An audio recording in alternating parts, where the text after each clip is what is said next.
kegiatan kita pada hari ini. Sebelumnya terima kasih kepada teman-teman atas partisipasinya untuk membantu kami dalam tugas psikoedu. Sebelumnya perkenalkan, saya sendiri Ulfana dari kelas PIC semester 3. Baiklah, perkenalkan nama saya Rayhan Aditya Putra dari kelas 3 PIC. Perkenalkan nama saya Rizky Abiyansah dari kelas 3 PIC. Baik, teman-teman semua, di sini kan kita akan membahas mengenai tentang bagaimana regulasi emosi pada masa remaja. Mau tahu dulu nih, teman-teman semua ini usianya berapa? Rata-rata 16, 17, ada yang enggak? Aku. Jadi kita akan membahas mengenai tentang regulasi emosi pada remaja. Sebelum kita masuk ke materi, saya ingin menunjukkan satu video mengenai tentang regulasi emosi di mahasiswa. Bisa dimainkan. Boleh disambungkan dulu. Boleh disambungkan ke video.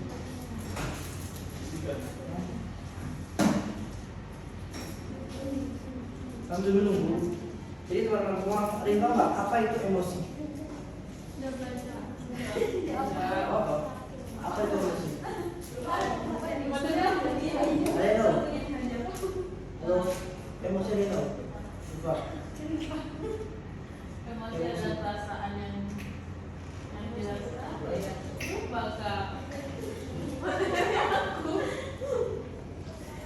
Mana? Searching dulu. Boleh di searching dulu kalau misalnya lupa.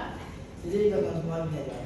Emosi itu adalah suatu reaksi baik secara fisiologis maupun psikologis sebagai bentuk atau yang muncul akibat reaksi terhadap stimulus yang datang, baik itu positif maupun negatif.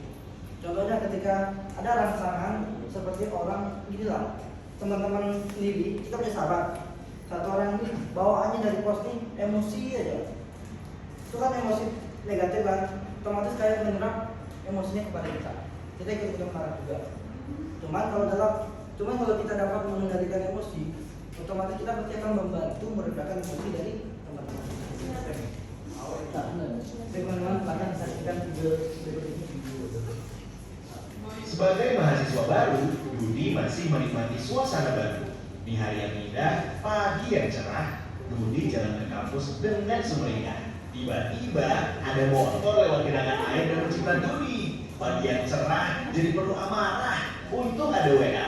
Mama baru transfer uang bulanan. Biar basah, saldo bertambah. Dudi buka sosmed sekalian. Baca postingan nyinyirin tim sepak bolanya Yakeok. Sebagai pendengar setia, ia wajib komen. Di kelas ada kabar, dosen berhalangan hadir. Dudi pun melipir ke kantin Matohir. Di kantin, Dudi antri. Ternyata ada Susi, ecengan Dudi. Dengan heroik, Dudi mentraktir Susi. Tapi pas di kasir, Dudi sadar dompetnya ketinggalan di kosan. Itulah cerita Dudi hari ini. Peristiwa datang dan pergi, emosi silih berganti. Kalau kita tak bisa mengenali dan menjadi film diri, maka suasana dan lingkungan akan pegang kendali. Teknis marketing, propaganda hingga provokasi tahu persis bagaimana memanipulasi emosi. Banyak hoax yang menyentuh emosi, menggerakkan hati, dan akhirnya menggerakkan jempol untuk ikut menyebarkan.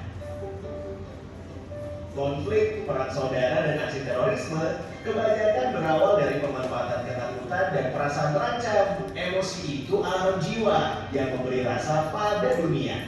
Tanpa emosi, hidup ini tawar dan hambar. Tapi, jika emosi jadi raja, maka kita akan jadi budaknya. Kita tak beda dengan termometer. Panas naik angkanya, dingin turun ukurannya. Itulah sikap reaktif. Kita gak pernah bisa mengendalikan cuaca dan peristiwa, tapi kita bisa mengendalikan cuaca jiwa kita. Sekarang Dudi sedang belajar jadi pengendali emosi. Setiap ada peristiwa, gak langsung bereaksi. Tarik nafas sambil mengamati. Dudi gak mau lagi jadi termometer yang suhunya ditentukan suasana sekitar. Dudi mau jadi stabilizer. Meski tegangan naik turun, aliran listrik tetap stabil. Atau kulkas. Meski di luar panas, dalam tetap adem. Bagaimana dengan kamu? Apakah kamu termometer atau stabilizer? tadi satu gambaran tentang regulasi emosi. Kalau kita tidak dapat mengatur emosi kita, seakan-akan seperti termometer atau stabilizer. Kita mau jadi siapa? Kalau termometer kan ada naik turunnya, namun kalau stabilizer kita akan rantai di tengah-tengahnya. Mungkin kita bisa masuk ke dalam materi yang teman-teman. Lanjut. Jadi emosi menurut Goleman itu adalah merupakan segala aktivitas pikiran, perasaan, nafsu serta setiap keadaan mental yang hebat dan meluap-luap. Dan emosi juga cenderung mempengaruhi perilaku individu. Namanya tadi saya katakan tadi suatu reaksi yang timbul terhadap adanya stimulus yang datang kepada kita, baik itu negatif maupun positif. Baik, lanjut. Jadi emosi itu dibagi menjadi dua. Itu emosi positif sama negatif. Ada yang tahu positif atau negatif tahu?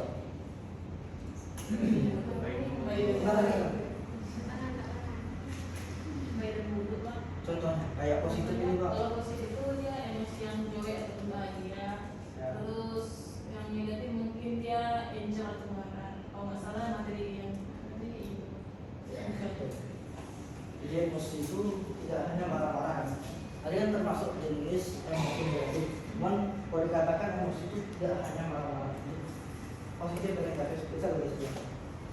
Ini kan positif dan negatif. Negatif ini hilang. Jadi kita simpulkan lagi, emosi itu ada dua, negatif dan positif.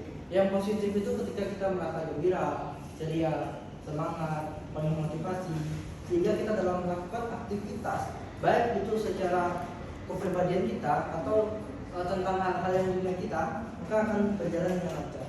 Namun kalau kita menghadapi satu situasi dengan mengalami emosi negatif, marah, sedih, galau, kira-kira bisa nggak kita berpikir positif atau berpikir secara jernih?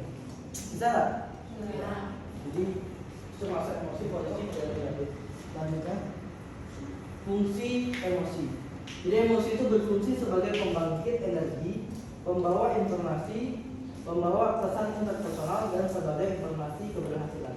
Contohnya tadi yang telah kita contohkan yang pertama kali, ketika suatu teman kita membawa emosi, stimulus negatif, maka kita akan terpengaruh sebagai pembawa interpersonal. Interpersonal tahu hubungan antara sesama. Contohnya dari saya sendiri sama kawan saya sendiri, kan adanya komunikasi. Kalau kita tidak dapat mengontrol emosi, kira-kira nyaman nggak dalam komunikasi dengan dia? Enggak kan? Apa sih orang ini marah-marah terus? Kenapa sih ini? Jadi nggak terjadi. Selanjutnya kita bagaimana cara mengungkapkan emosi. Ini akan disampaikan oleh saudara Rehan. Baiklah kawan-kawan, di sini saya akan menjelaskan bagaimana cara menggunakan emosi. Nah, mengungkapkan emosi.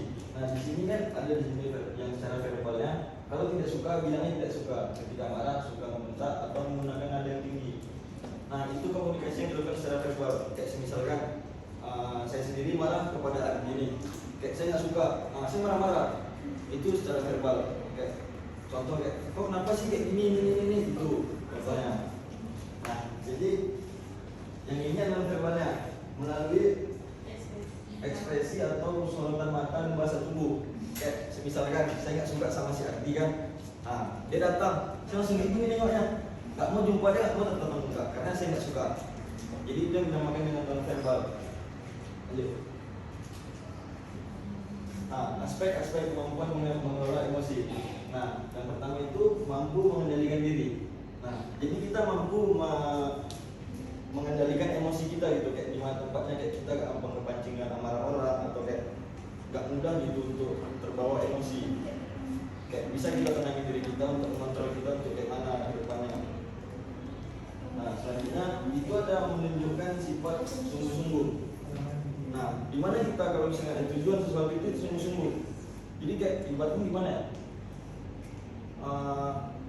Kayak gini contohnya, kami presentasi ini, kami sejauh-jauh hari kan pasti ada emosi-emosi kayak capek ini segala macam kami, tapi kami punya tekad untuk sampai sekarang kayak gini.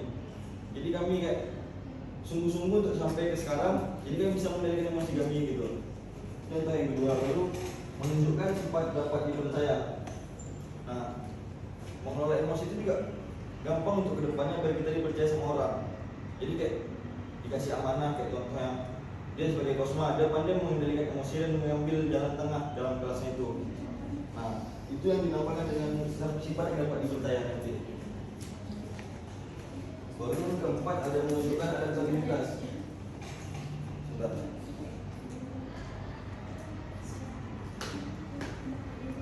Kemampuan adaptabilitas ini dia pandai untuk menyesuaikan, dia betul menyesuaikan dengan berbagai emosi. Kayak kita di sini kita harus kayak mana, kita di sini harus gimana, ya menyesuaikan dengan keadaan kita gimana kita berada gitu.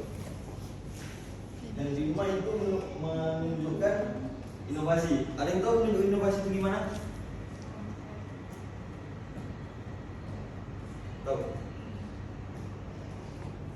Kalau menunjukkan inovasi ini seperti kita mengeluarkan ide-ide atau pemikiran kita gitu. Ini. Cara mengendalikan emosi. Yang pertama itu ada mengendalikan dan merelaksasikan tubuh. Jadi kita mengendalikan diri kita gimana cara untuk tidak spontan untuk mengucapkan hal-hal yang tidak senonoh gitu. Yang begitu lah. Contohnya, jadi merelaksasikan tubuh kayak kita bawa kayak olahraga yang kita senangin, terus juga kayak yoga yang bagi yang yoga mungkin yoga kan.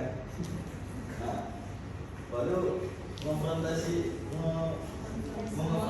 emosi yang dirasakan. Nah, itu mengenali dan menerima emosi yang sedang dirasakan tanpa menekan atau menyangkalnya. Jadi kita menerima, tidak tertekan, kita terima dengan lapang dada, terima baik-baik gitu.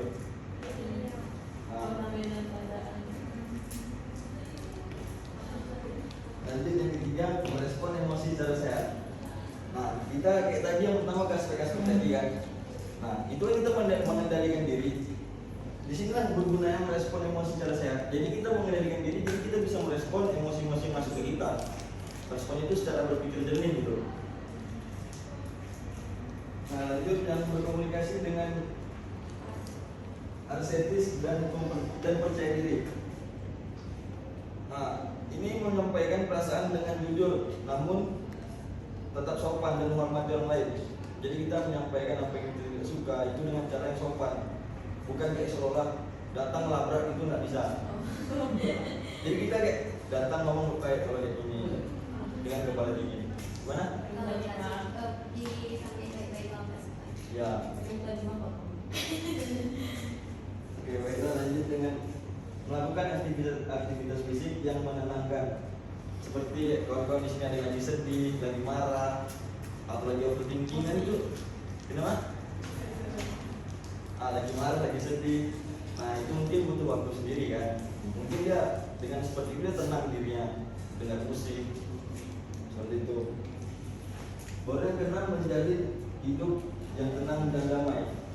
Nah, di sini kenapa namanya menjalin hidup yang tenang dan damai?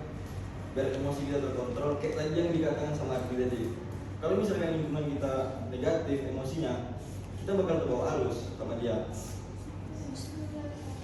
Nah, jadi kayak kita jauhin apa-apa yang membuat kita negatif, kita yang toksik itu jauhin semuanya. Kita arah ke positif lagi. Jadi kita dapat mengendalikan emosi kita.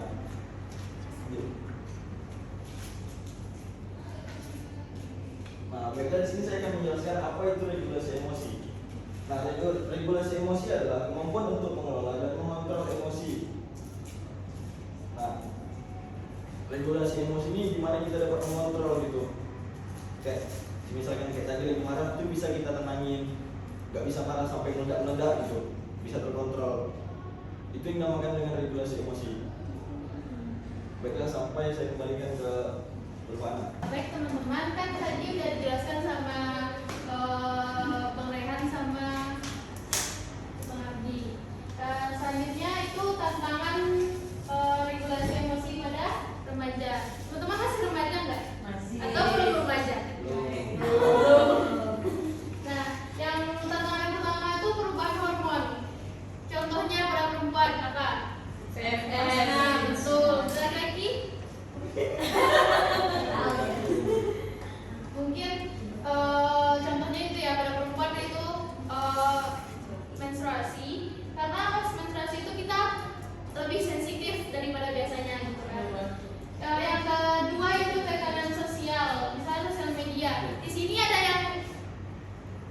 punya TikTok nggak di HP-nya? Nggak punya. Nah, di media sosial kayak TikTok lah misalnya. TikTok itu sadar nggak sih kalian kalau TikTok itu kadang mengatur mood kita? Kadang misalnya kita lagi sedih nih, terus buka TikTok yang sedih-sedih aja gitu kan. Nah, itulah tekanan sosial tadi kayak kita lagi emosi, ditambah pula stimulus dari TikTok tadi. Jadi kita tambah bisa kurang bisa meregulasi emosi kita karena itu. Yang selanjutnya itu perubahan hubungan dengan keluarga dan teman. Mungkin ada nih kelasnya atau teman-teman kelasnya yang berantem gitu kan. Nah itu contohnya tantangan regulasi emosi karena yang seperti dijelaskan oleh rekan saya tadi itu lingkungan kita itu berpengaruh kepada emosi kita. Sebenarnya nggak berpengaruh sih, tergantung kitanya. Kalau kita sudah mempunyai emotional intelligence yang tinggi, yang baik, itu tidak akan berpengaruh.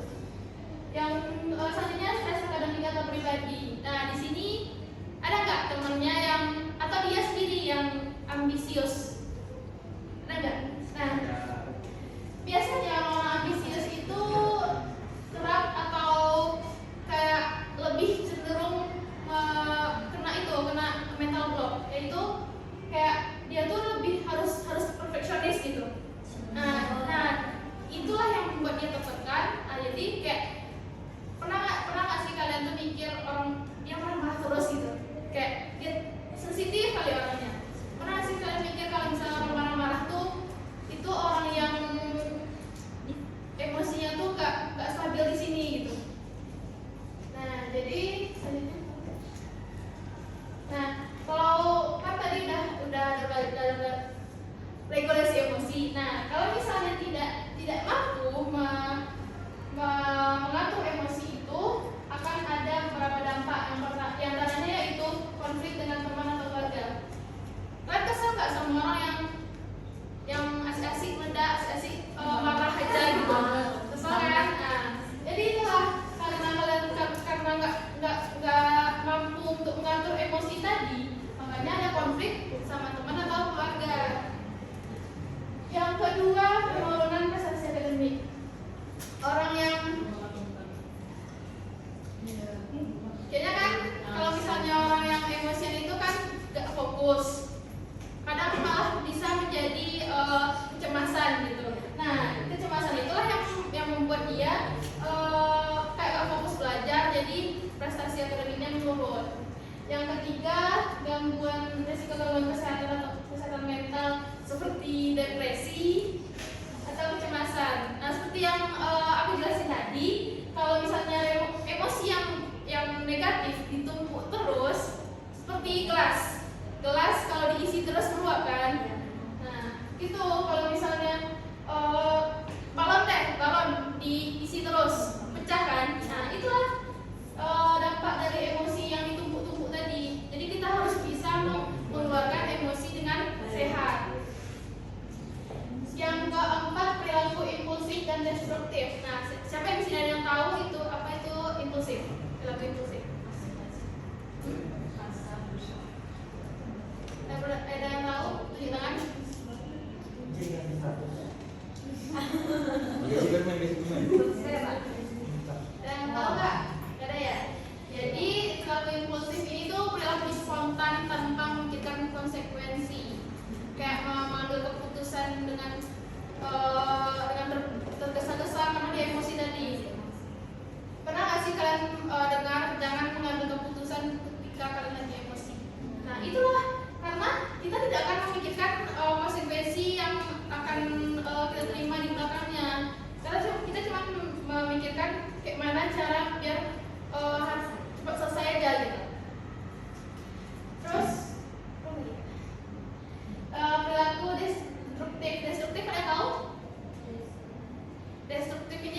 meregulasikan emosi kita dengan baik, kita harus kenal diri kita sendiri dulu. Apakah diri kita ini bisa mencoba cara-cara tersebut, apakah efektif cara-cara yang tadi itu untuk diri kita.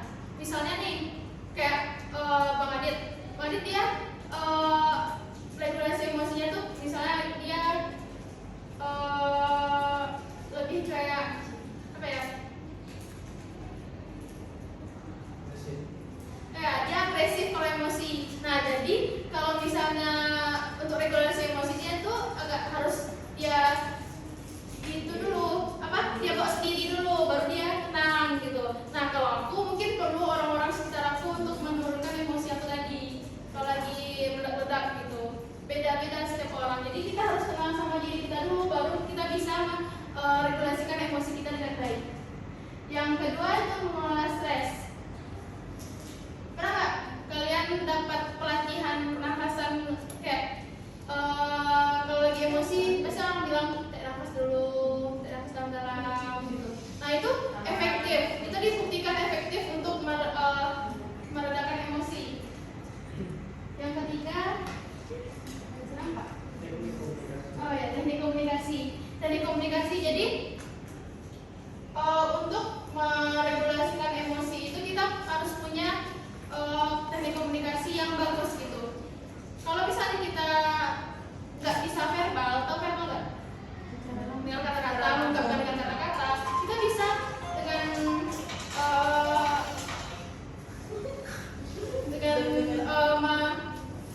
menunjukkan dengan rasa tubuh atau apa gitu. Pokoknya jangan dipendam.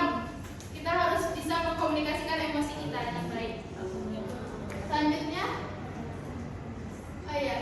berlatih mindfulness. Mindfulness ini tuh kayak menerima keadaan kita, jangan denial gitu, kayak menolak fakta.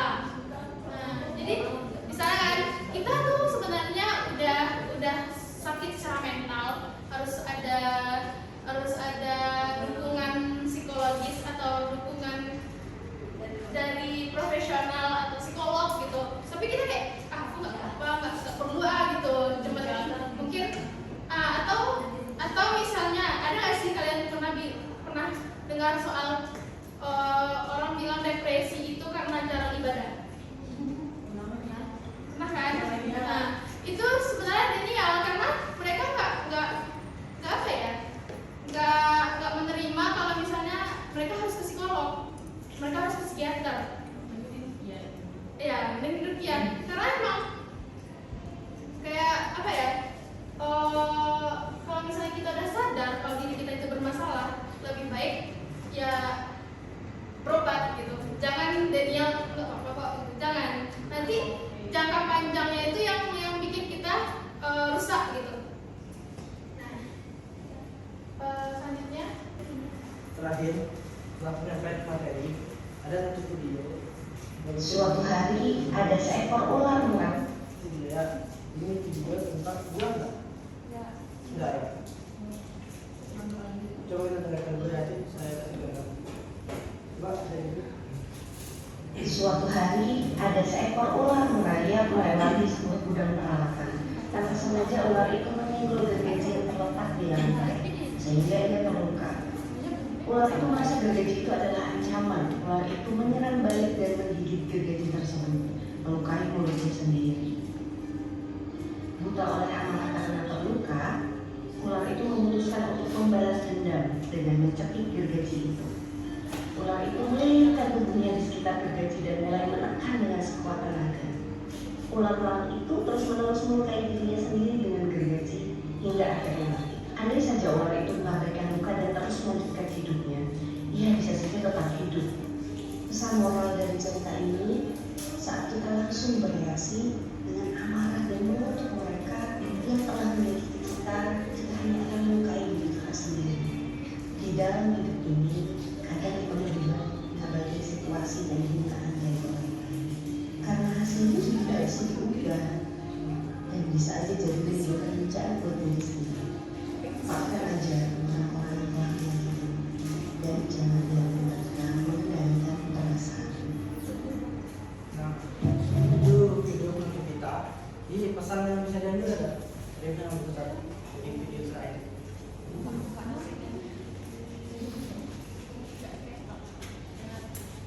Ya, silakan Mas. Pesannya dari video ini apa?